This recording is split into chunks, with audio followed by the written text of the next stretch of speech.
Where are you now? Ang mensahe is nasaan ka ngayon? In the book of Genesis chapter 3, Genesis chapter 3. when you read verse 6 to 9, Kung babasahin niyo po ang verses 8 to 9, 6 to 9, 6 to 9. you will observe some conversation between God and human being.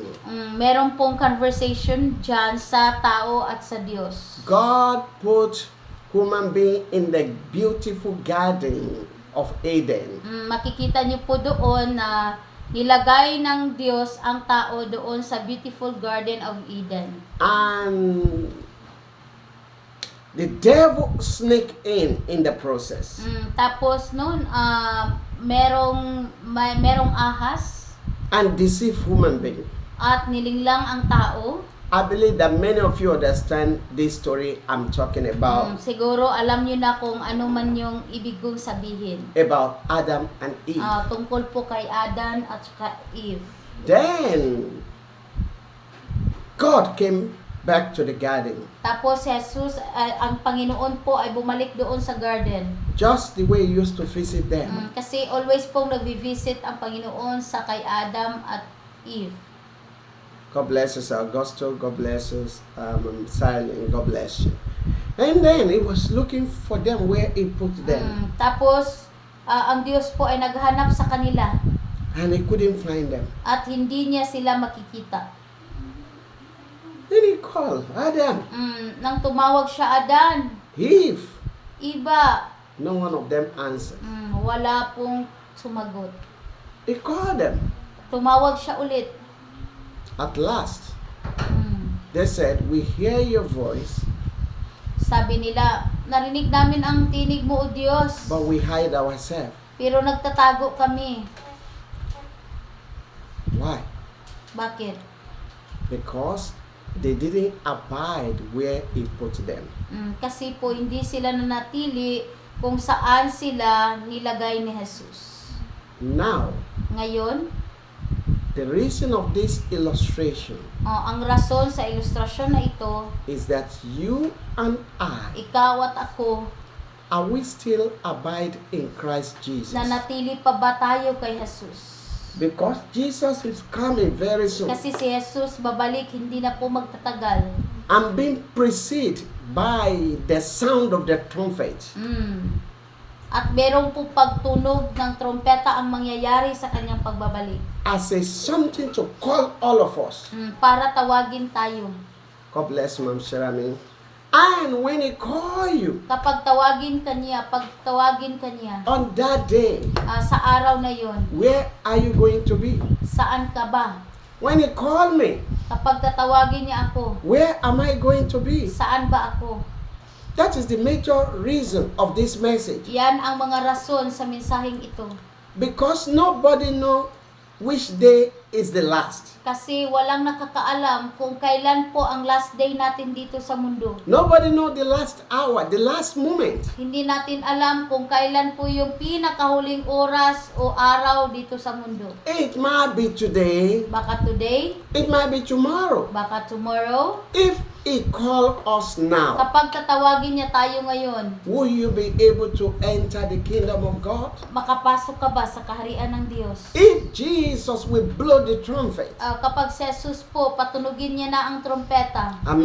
due to the instruction to His angels, Kapag magbigay na siya ng instruction sa mga anghel. according to His word, He told us, Ayon sa kanyang salita na sinabi sa atin, and He appeared kapag siya ay magpakita na and say, come everybody. at tatawagin niya tayo, Will you still be able to come back to Him? amen, makakabalik ka ba sa kanya? Where will you be going? Saan ka ba pupunta? Will you be able to enter the kingdom of God with Him? Makapasok ka ba sa kaharian ng Diyos kasama niya? You said now you don't have time for anything of those preaching. No, sinasabi mo na wala na akong panahon sa preaching na yan. You don't have time for anything of those church.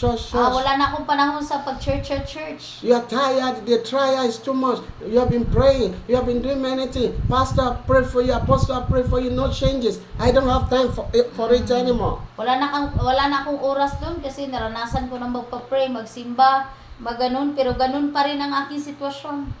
I want to tell you, Gusto kong sabihin sa inyo, don't take a risk of your tomorrow.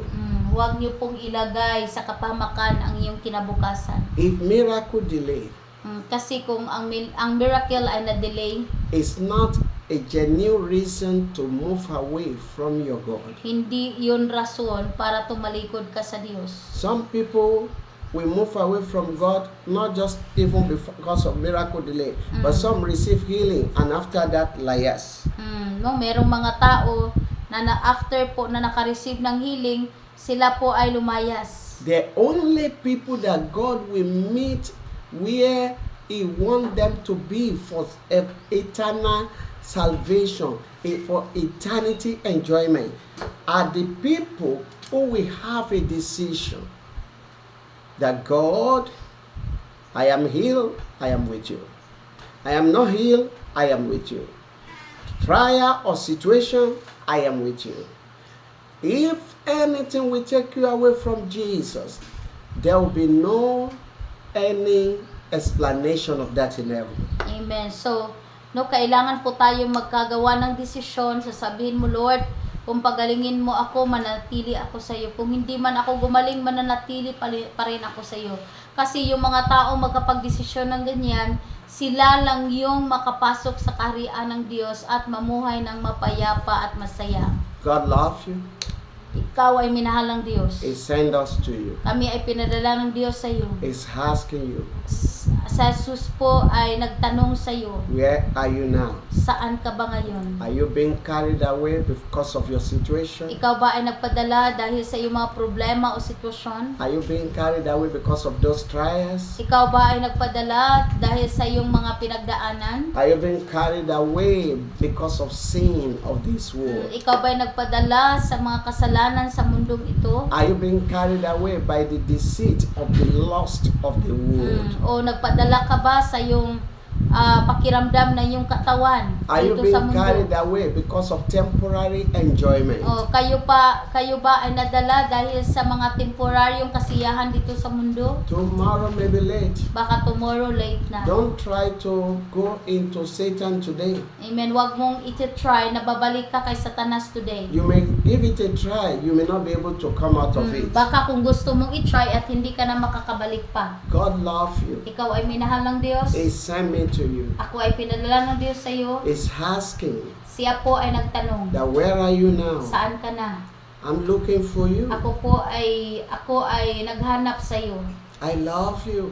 Minahal kita. I don't want you to perish. Hindi ko gusto ma-perish ka. That is the word of God Yan for ang you. word ni Lord sa iyo. Don't let anything take you to Satan. Amen. Huwag niyo pong pahintulutan na merong magdadala sa iyo kay Satanas. Nothing good in Satan. Kasi wala talagang mabuting bagay kay It shall be well Satanas. with you in the name of Jesus. Amen. Let us pray prayer together Amen. Magpipray po tayo. as we will welcome Jesus afresh. I-welcome po natin si Jesus. Pray this prayer with me. Sumunod po kayo sa prayer na ito. Say, Jesus, Sabihin niyo po, Jesus, thank you thank you for your word. for your word.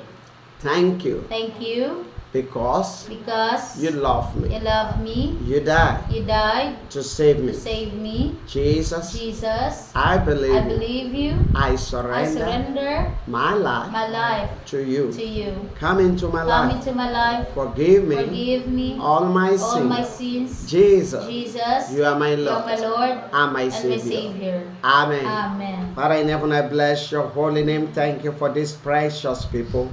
Father, save these your people, Lord. Amen. Write their name in the book of life. Amen. Make each and every one of us worthy of our heavenly home. Amen. No one of us will perish with Satan. Amen. In the name of Jesus. Amen. Thank you, Father. In Jesus' name. Amen and amen. Amen. Amen. God bless you. We're going to pray for 3 people more.